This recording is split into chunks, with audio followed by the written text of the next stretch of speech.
Salut mes privilégiés, bienvenue sur Vie de Gratitude. Je dis merci à toutes les personnes qui se sont nouvellement abonnées à cette chaîne. Que le Seigneur vous bénisse et je prie réellement que le Seigneur continue de m'utiliser pour vous parler, pour vous encourager à la prière, à encourager à une vie de gratitude, pour vous sensibiliser sur les erreurs que nous devons éviter tous en tant que chrétiens.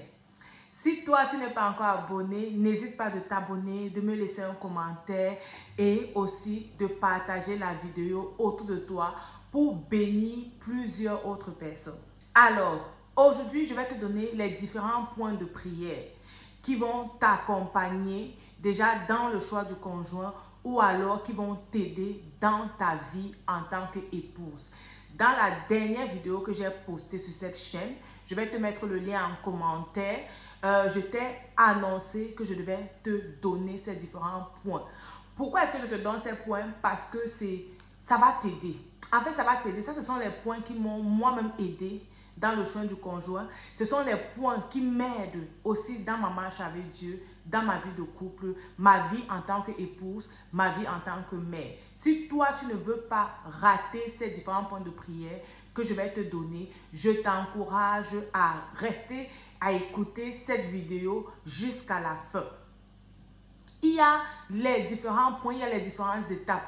La prière, ça ne se fait pas au hasard. J'ai aussi déjà parlé dans une vidéo où je t'ai dit, il faut vraiment te préparer lorsque tu viens prier. Il y a les moments où on peut prier spontanément. Oui, la Bible nous dit de prier en tout temps, en tout lieu, en toutes circonstances. Donc, il y a les moments où on peut vraiment prier spontanément. Mais pour une vie de prière, lorsqu'on parle d'une vie de prière, ça veut dire que tu prie étant conscient, ça veut dire que tu prévois, tu as même les temps de prière, tu as les rendez-vous de prière avec Dieu.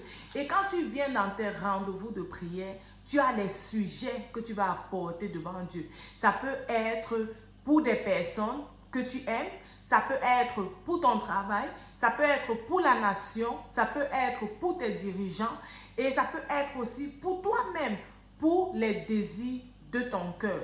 Et le mariage, le choix du conjoint ou de la conjointe de destinée, c'est un thème qui touche tout le monde. Donc, je vais te donner les différents points de prière. Reste jusqu'à la fin pour ne pas manquer ces différents points de prière qui vont booster ta marche avec Dieu. La prière et le choix du conjoint, ce sont des alliés. Ce sont des alliés. Tu ne peux pas négliger la prière lorsqu'on parle de destinée, lorsqu'on parle déjà de choix, lorsqu'on parle déjà de prendre une décision pour la vie, une décision pour le travail. Tu ne peux pas faire sans la prière. Et dans ta vie de gratitude, est-ce qu'on parle de vie de gratitude sans prière? Même si tu dis déjà merci à Dieu, tu le fais au travers de la prière. La prière, c'est réellement le seul moyen que nous avons pour communiquer avec Dieu. Quels sont les différents points que je vais te donner aujourd'hui? Je vais te donner les points de prière pour avant la rencontre. Donc, reste connecté. Qu'est-ce que tu vas demander à Dieu avant de rencontrer l'homme de la destinée ou la femme de la destinée? Le deuxième point de prière que je vais te donner, c'est qu'est-ce que tu vas demander à Dieu pendant que vous vous fréquentez. Ok, pendant que vous vous fréquentez. Et ensuite, qu'est-ce que tu vas demander à Dieu pendant le mariage? J'ai noté, moi-même j'ai noté parce que c'est très important que tu aies ces points, point par point. Et comme je te dis, ce sont les points qui m'ont aidé. Il y a des prières que je faisais, et je vais te donner les différents points. Je le faisais aussi de façon inconsciente. Je savais déjà que je devais me marier. Moi, je ne sais pas quand est-ce que toi, tu as commencé à penser au mariage. Moi, j'ai commencé à penser au mariage quand j'avais 15 ans. Donc, quand j'avais 15 ans, moi, je pensais déjà au mariage. Donc, je savais déjà que je vais me marier. Et j'écoutais, j'assistais aux formations sur le mariage, sur le choix du conjoint. Et j'écoutais très attentivement ce qu'on disait. Et je prenais déjà mes temps de prière pour mon mari. Même si je ne le connaissais pas, ok? Et même si je ne connaissais pas où est-ce qu'il devait sortir, je prenais déjà le temps de prière pour lui. Ce n'était pas régulier parce qu'on va dire que quelqu'un qui s'attend déjà au mariage prie vraiment de façon régulière pour cette personne. Mais de temps en temps, quand je pensais à la thématique, ok, je priais. Qu'est-ce que tu dois alors prier avant la rencontre? Ça, ce sont les points de prière que je faisais avant la rencontre. Reste jusqu'à la fin parce que nous allons voir même les points de prière pour le mariage. Si tu es marié, ces points vont également t'aider. Alors, pour la rencontre, ton futur conjoint ou bien ta future conjointe, c'est une personne qui vit. Si tu es sur la terre, ça veut dire que Dieu a également envoyé cette personne sur la terre. Donc, tu dois prier pour que Dieu garde la personne en santé. Ça, c'est un point. Ce n'est pas en ordre, ok? Et je vais même dire que la liste n'est pas exhaustive. Si tu as des points de prière que tu fais, tu peux également partager cela en commentaire pour que ça aide d'autres personnes. Alors, tu dois prier pour que Dieu garde la personne en santé. Tu n'aimerais pas épouser quelqu'un qui est malade, ok? Il faudrait que Dieu garde la personne en santé, en bonne forme. Que ce soit une personne même qui aime le sport, que ce soit une personne qui apprend à prendre soin de sa santé, pas quelqu'un de négligent. Tu dois prier que le Seigneur l'attire à lui. Toi, tu connais le Seigneur et tu ne sais pas si la personne connaît également le Seigneur. Et tu aimerais te marier avec quelqu'un qui craint Dieu. Donc, tu dois prier que le Seigneur attire cette personne à lui, qui place sur son chemin des personnes qui vont lui parler de Dieu. Et que le Seigneur touche son cœur pour que effectivement il puisse se convertir au Seigneur. Et tu dois prier que le Seigneur bénisse l'œuvre de ses mains. Qu'est-ce qu'il fait en ce moment? Si toi tu travailles, ça veut dire que peut-être ton futur conjoint, soit il travaille ou il est en train de finir ses études ou il est encore étudiant. Ok? Tu dois prier que le Seigneur bénisse l'œuvre de ses mains. Moi je me rappelle, je disais au Seigneur, je ne sais pas où il est. Mais toi, tu connais où il est et tu connais ce qu'il fait. Je prie que tu le bénisses dans ce qu'il fait, qu'il puisse réellement avoir le succès. Un homme qui a le succès, une femme qui a le succès, c'est une personne qui a de plus en plus confiance en lui ou en elle. Et c'est une personne qui peut s'engager facilement dans les liens du mariage. Et tu dois prier également que le Seigneur créera le chemin où vous allez vous rencontrer. Que le Seigneur favorise la rencontre entre vous. Et que lorsque vous allez vous rencontrer, que vous puissiez vous connaître. Rappelle-toi de l'histoire d'Adam dans le jardin d'Éden. Lorsque Dieu a créé Ève à partir de la côte d'Adam, qu'est-ce qu'il a fait? Il a amené lui-même Ève devant Adam et Adam a reconnu Ève. Et c'est Adam qui dit que voici l'os de mes os et la chair de ma chair. Ok? Ça c'est un point très important et je crois que cette vidéo pourra un peu être longue que d'habitude. Donc reste réellement connecté pour avoir les différents points de prière. Donc, il faut prier que le Seigneur lui-même favorise le point de rencontre entre vous. Et le Seigneur lui-même va organiser. Tu ne peux pas savoir comment ça va se passer. La mienne est vraiment drôle, mais tu ne peux pas savoir comment ça va se passer. Mais toujours est-il que si vous allez être ensemble et faire votre vie ensemble, le Seigneur va permettre que vous puissiez vous rencontrer. Ça pourrait être la première et qui va vous amener réellement au mariage, que tu ne puisses pas rater ça. Et que ton futur partenaire, l'amour de ta vie, ne puisse pas également rater ça. À ce moment, il n'est pas encore l'amour de ta vie, mais il ne doit pas rater ces moments. Parce que ce moment, c'est le début d'une histoire. C'est le début d'une vie de famille.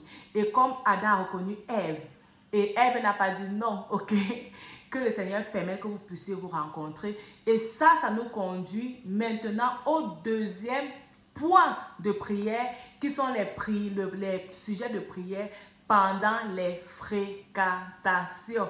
Reste connecté et surtout partage cette vidéo. Si tu écoutes cette vidéo, tu veux avoir les points de prière et ne laisse pas que quelque chose puisse t'empêcher de les avoir.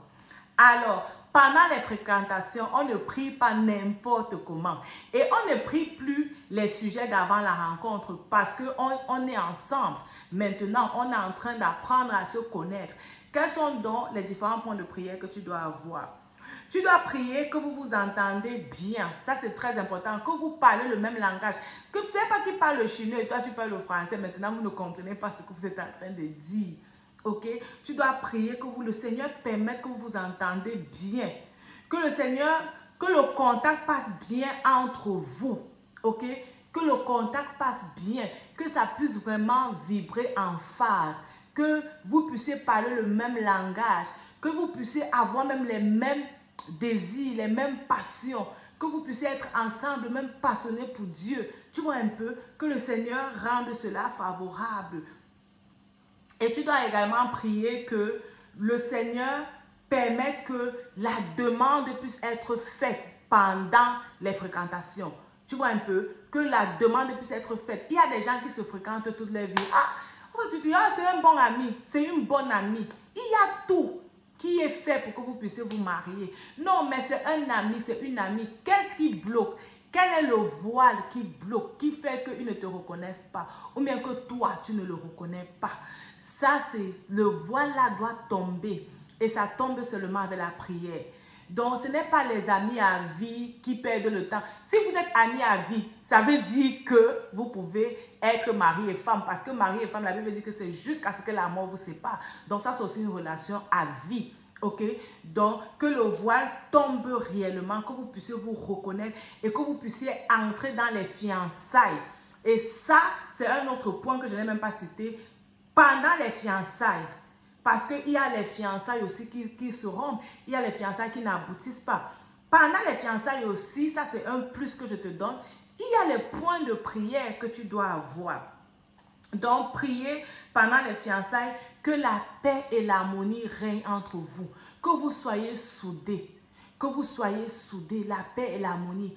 Il y a les fiançailles qui se rompent seulement parce qu'on a dit que, on a entendu que, oh, la famille là a dit que, tu vois un peu. Ou bien les familles vont dire que, oh, la famille là, on ne veut pas. Comme ça, les fiançailles vont se rompre en cause de ça. Non, que le Seigneur permette qu'il y ait l'harmonie parmi vous entre les dents, les fiançailles. Le Seigneur fait taire toute mauvaise langue qui va se lever contre votre relation.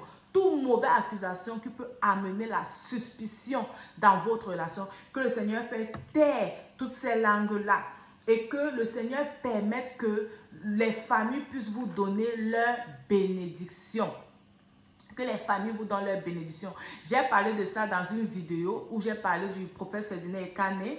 Et c'était le point que je relevais dans cette vidéo-là. On ne se marie pas sans la bénédiction des parents. Et la vidéo, tu dois trouver sur cette chaîne. Ok?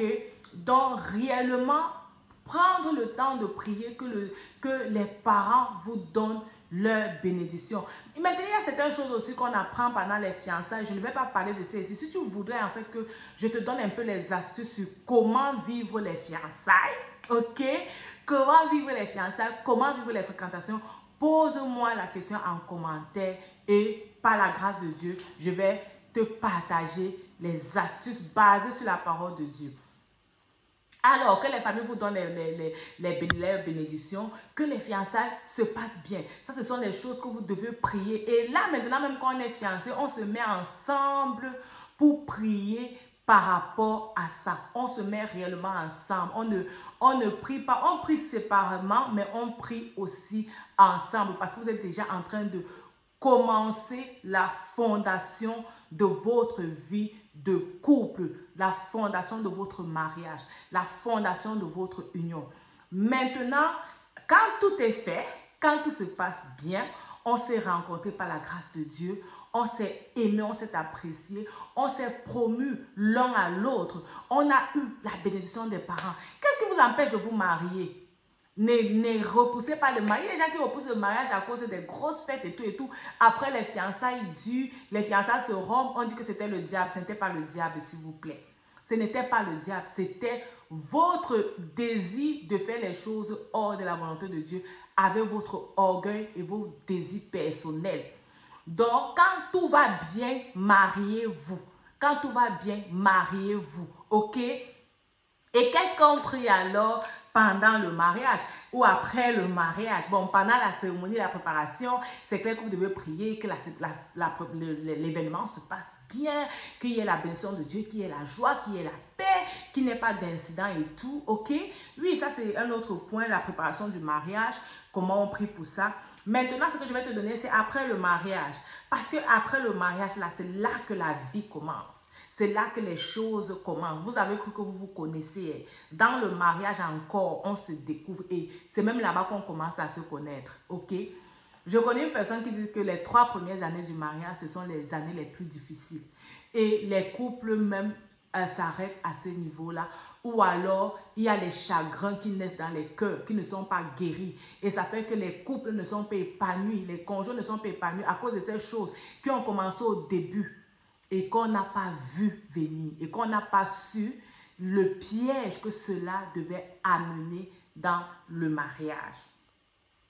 Alors, qu'est-ce qui va se passer? Vous devez prier pendant le mariage. Si tu es marié, voici les sujets que tu vas prier sur ça. Ok? Priez que vous soyez, que l'homme soit l'homme selon le cœur de Dieu et que la femme soit la femme selon le cœur de Dieu. Ça se trouve dans Éphésiens 5, versets 22 à 33. La parole de Dieu nous enseigne vraiment comment est-ce qu'un homme doit être et comment est-ce qu'une femme doit être. Et vous devez prier l'un pour l'autre et ensemble que vous soyez réellement ces personnes-là, selon le cœur de Dieu, selon la parole de Dieu. Ce n'est pas que tu pries que oh, il faut que mon mari commence à m'aimer, il commence à écouter ce que je dis et tout, et tu oublies ta part. Non. Et comme il va t'aimer, ce n'est pas comme toi tu veux, mais c'est comme Dieu veut. Donc écoute bien ceci, comme il va t'aimer, ce n'est pas comme toi tu veux, mais c'est comme Dieu veut. Et comme ta femme doit être soumise, ce n'est pas comme ta mère était soumise à ton père, ou ce n'est pas comme les filles de ton village sont soumises à leur mari. C'est la soumission selon le Seigneur. Et tu dois connaître ça et tu dois prier par rapport à ça. Et vous devez également prier que la bénédiction qui accompagne les couples chrétiens soit également votre partage. Dans la Bible, dans Genèse 1, du verset 27 au verset 28, le Seigneur bénit l'homme et la femme. Prends le temps de lire et de méditer là-dessus. Et tu dois prier que cette bénédiction que le Seigneur a permis au couple qui le craignent, que le Seigneur a permis, a promis à ses enfants, puisse également être la bénédiction de votre vie de couple, que vous puissiez expérimenter cela dans votre mariage. N'oublie jamais de prier pour ces différents points. Et en fonction de où tu te situes, tu dois prier pour ça. Et même pour tes enfants, si tu es maman comme moi, pour tes enfants, tu peux également prier pour ces différents points, ces différents sujets de prière que j'ai donnés là. N'hésite pas de me dire en commentaire si tu aimerais que je continue avec cette thématique. Ce qui est sûr que nous parlons de la prière. Maintenant, est-ce qu'il faut qu'on reste dans la prière, dans le mariage, dans le choix du conjoint et tout? N'hésite pas de me dire en commentaire si tu aimerais que je te dise un peu comment vivre les fiançailles, comment vivre les fréquentations, comment un peu ça se passe dans le mariage, parce qu'on apprend tous les jours. Moi, je suis en train d'apprendre. N'hésite pas aussi de me dire en commentaire. J'espère que cette vidéo t'a béni. Que le Seigneur continue de te bénir et que le Seigneur te donne de faire de ta vie un don qui lui est agréable. N'oublie pas, ta vie c'est un don de Dieu et la façon dont tu la vis, ça c'est un don que tu fais à Dieu. Que le Seigneur te bénisse et on se dit à la prochaine, suivi de gratitude. Bye bye.